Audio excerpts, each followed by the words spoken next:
Hello à tous, j'espère sincèrement que vous allez bien et que chacun d'entre vous est heureux dans le meilleur de son petit monde à lui. Moi les amis, il faut que je vous avoue que ça fait plusieurs mois que je suis très heureux dans le meilleur de mon petit monde à moi. Et tous ceux qui me suivent sur Insta savent déjà pourquoi. T'auras compris au passage que t'abonner à mon Instagram c'est un très bon moyen de me suivre au quotidien et d'en apprendre un peu plus sur mes projets du moment, mais aussi de découvrir les routines qui me permettent chaque jour de garder un bon niveau de motivation et de rester centré sur les choses importantes de ma vie. Je te mets le lien dans la description. Alors les amis, il m'est arrivé un événement tellement incroyable, pour lequel c'est vrai, j'avais eu quand même quelques mois de préparation, hein. J'avais senti venir un truc, mais je me suis rendu compte qu'en fait, t'es jamais vraiment préparé à ce truc-là quand il t'arrive. Et ça te change toute ta vie en une fraction de seconde. Qu'est-ce que je disais? Ça change la vie. Pas mal. Ah oui, je suis con, mais en fait, on peut plus revenir en arrière, hein. On peut aller que de l'avant. C'est pour la vie maintenant. Bon, vous aurez compris que je suis devenu papa, et ce merveilleux cadeau prénommé Milo m'a été délivré très gentiment par la meilleure humaine du monde, j'ai nommé Maud Bettina Marie. Alors on a énormément de chance avec Maud, hein, parce que Milo, c'est un garçon super sensible, calme et très éveillé. Oui, je sais que probablement tous les parents doivent dire la même chose de leur enfant, mais bon, je peux pas m'empêcher de penser qu'on récolte toujours ce que l'on sème. Et que la manière dont sa maman a géré sa grossesse, dans la bienveillance, le calme, la sérénité, et ben tout ça, ça y est pour quelque chose. Alors évidemment, un tel bouleversement dans ma vie, je pouvais pas ne pas vous en parler, mais au-delà des anecdotes de couches et de vomis de la vie quotidienne, ce que je voulais voir avec vous aujourd'hui, c'était comment la paternité avait commencé à modifier ma façon d'appréhender le monde et la réalité. Tout un programme. Franchement, je croyais pas que devenir père, ça allait aussi vite accélérer chez moi des changements de comportement sur lesquels je travaille depuis des mois, voire des années maintenant. Je pense qu'au fond, c'est le fait d'être confronté tout de suite à une réalité. La présence de ce petit être qui a rien demandé à personne et qui est complètement dépendant de toi pour vivre. Et ça, je pense que ça crée une urgence. Et je me suis rendu compte que très souvent dans la vie, ce type d'urgence, ça favorise le changement et ça pousse à l'action, que tu sois prêt ou pas. Disons que quand t'es dos au mur, t'as plus le choix, tu peux plus reculer. Bah ouais, parce qu'il y a le mur. D'où l'expression. Dos au mur. Du coup, t'es obligé d'avancer, et puis t'avances et tu vois ce qui se passe. Alors vous me connaissez, moi en plus je suis un adepte de la préparation à l'action, hein. Et je me suis rendu compte que dans le cadre de la paternité, il n'y a pas vraiment de mode d'emploi de la préparation à l'action, quoi. Il y en a pas du tout même, hein. Alors si, tu peux lire des bouquins hein, pendant la grossesse, histoire d'envisager le truc et de te préparer un petit peu, et c'est super bien de faire ça, hein. Mais au moment où ton enfant il arrive, tout ça, ça part en fumée. Ouais, je sais, je suis un peu bruiteur aussi. Bah oui, parce que tu vis un truc tellement énorme émotionnellement parlant que ça te submerge en fait. Un peu comme là, tu vois, ça me submerge. Submerge. Ciel, si ceci. Mais si, j'y arrive très bien, pourquoi je... Fais-toi confiance, Kevin, fais-toi confiance. C'est à la fois magique et flippant, et je pense que ton cerveau, il fait ce qu'il peut à ce moment-là pour t'aider à gérer la situation, mais sans vraiment avoir d'éléments de comparaison, tu vois. Alors dans mon cas, ça a dû lui rappeler, je sais pas moi, le stress de l'oral du bac, de la fois où j'ai passé le permis, de ma première fois. Ouais, c'était chaud. Et en même temps, tout ça, ça a dû se mixer à la joie que j'ai ressentie adolescent quand j'ai gagné la coupe du meilleur joueur au tournoi de basket. Ouais, je te glisse ça comme ça.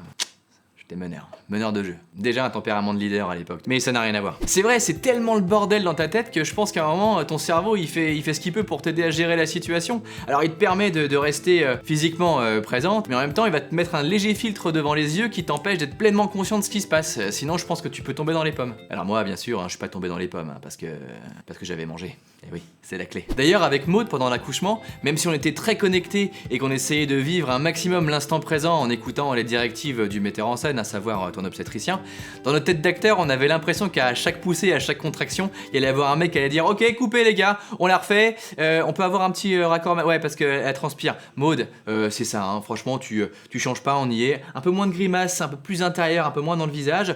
Kevin, écoute, franchement, top, hein, la posture du mec rassurant, empathique, présent pour sa meuf, franchement, tu changes pas. On y va, on se la refait, on est prêt, moteur, action. Et puis à un moment, l'obstétricien m'a demandé ma main gauche, il a demandé la main droite de Maud, et il nous a connectés à 2 petits bras. Et c'est nous qui avons fini de faire sortir notre enfant. Ouais, j'avoue que c'était bien senti de sa part, hein, parce que ça a fait son petit effet. Hein. Ouais, le mec est fort, hein. Le mec est cher aussi. Et là, quand tu vois ce petit être arriver au monde, t'assistes en direct à la naissance d'un amour absolu et inconditionnel. Et tu sais qu'à partir de ce moment-là, t'es investi d'un nouveau job à plein temps. Il devient ta priorité. Tu devras t'occuper de lui avant de t'occuper de toi. Et ça, ça peut faire flipper. D'ailleurs, à ce propos, je suis en train de lire un livre qui s'appelle Pour une enfance heureuse, qui est super bien, que je vous conseille d'ailleurs. Et dans ce livre, en fait, l'auteur dit qu'il y a certains parents qui vivent très mal le fait de s'occuper d'enfants en bas âge. Ils le vivent un peu comme une espèce de privation de leur liberté individuelle. Alors attention, il n'y a pas de jugement, hein, c'est complètement concevable. Hein. Un enfant, ça change tellement la vie et ça prend tellement de temps et d'énergie que si t'es pas un minimum armé psychologiquement parlant, tu peux complètement péter les câbles. Hein. Si en plus tu rajoutes l'absence de sommeil là-dessus, il y a de quoi commencer à dépersonnaliser ton bébé au lieu d'essayer de connecter avec lui, voire pire, de lui en vouloir et de le tenir responsable de ton déséquilibre intérieur. Alors inconsciemment bien sûr, hein, tu voudrais lui imposer ton désir, lui imposer ton rythme, lui changer la couche et lui donner le biberon quand toi ça t'arrange. Et du coup ça va générer un stress ambiant, chronique que lui va ressentir et c'est pas propice à un développement serein de ton bébé. Alors avec Maud, on a un point de vue complètement différent sur la situation. Disons qu'on est conscient que la vie de couple sans enfant, elle est derrière nous. Ça, on l'a accepté. Et je pense que c'est hyper important de l'accepter si tu veux avancer. C'est un vrai deuil, hein, mais c'est indispensable si tu veux aller de l'avant. Et du coup, plutôt que de subir la situation et de laisser complètement de côté ta vie d'homme, de femme et de couple, on a intégré qu'il fallait qu'on reconstruise un nouvel équilibre, mais cette fois à 3. Un nouvel équilibre dans lequel chacun aura sa place et pourra s'épanouir. Alors bien sûr, tout ça, ça prend du temps, ça demande des efforts quotidiens et ça se fait pas du tout du jour au lendemain. Par exemple, moi, vous me connaissez, je suis adepte des routines matinales qui me mettent dans des bonnes dispositions d'esprit, ce que j'appelle un temps pour moi. Et je me suis rendu compte que si je voulais conserver ce précieux temps pour moi maintenant que je suis papa, il fallait que je m'adapte à Milo. Et après plusieurs semaines d'expérimentation et d'observation, j'ai tout simplement compris qu'il fallait que je me lève plus tôt. Au lieu de me lever à 7h30, 8h, maintenant je me lève à 6h max. Et du coup, si je voulais pas accumuler de dettes de sommeil, parce que dormir c'est important pour moi, il fallait que je modifie mes horaires du coucher. Pas folle la guêpe. Enfin non, pas bête la guêpe. Bref, c'est que ça, s'adapter en permanence à ce qui se passe jusqu'à trouver un équilibre optimal qui de nouveau sera bouleversé quand Milo va grandir et il faudra en reconstruire un autre. Mais après tout, si on y réfléchit bien, est-ce que c'est pas ça la vie, hein? Comme une espèce d'adaptation permanente au réel. Ça doit être ça parce que j'ai les yeux plissés, j'ai un air sérieux, donc ça doit être ça.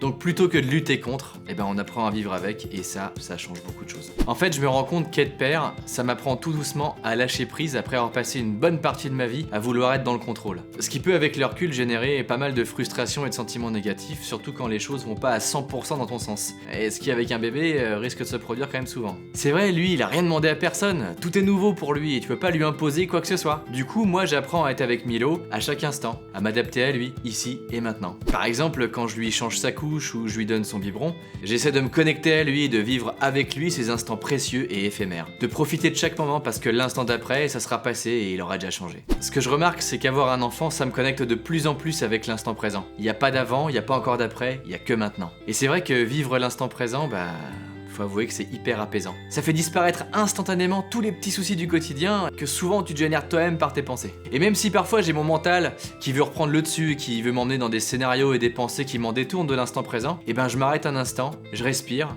je prends conscience que je me suis égaré et je reviens à ce qui se passe, ici, sous mes yeux. Parce qu'à l'échelle de ma vie, il n'y a pas photo et il n'y aura jamais photo. Je préfère 1000 fois me rappeler de la fois où il m'a fait un sourire pendant que je lui changeais sa couche, ou ce petit soupir qu'il a fait quand il faisait une sieste sur moi, que de donner de l'importance à des futilités. Et ce principe de pleine conscience, j'essaie aujourd'hui de l'appliquer dans tous les aspects de ma vie. Parce que je me suis rendu compte que dans ces moments-là, qui peuvent paraître tout simples, on peut y voir des choses extraordinaires. Et du coup, je me sens bien, je me sens en paix avec moi-même. En fait, je pense que dans ces moments-là, je suis tout simplement heureux.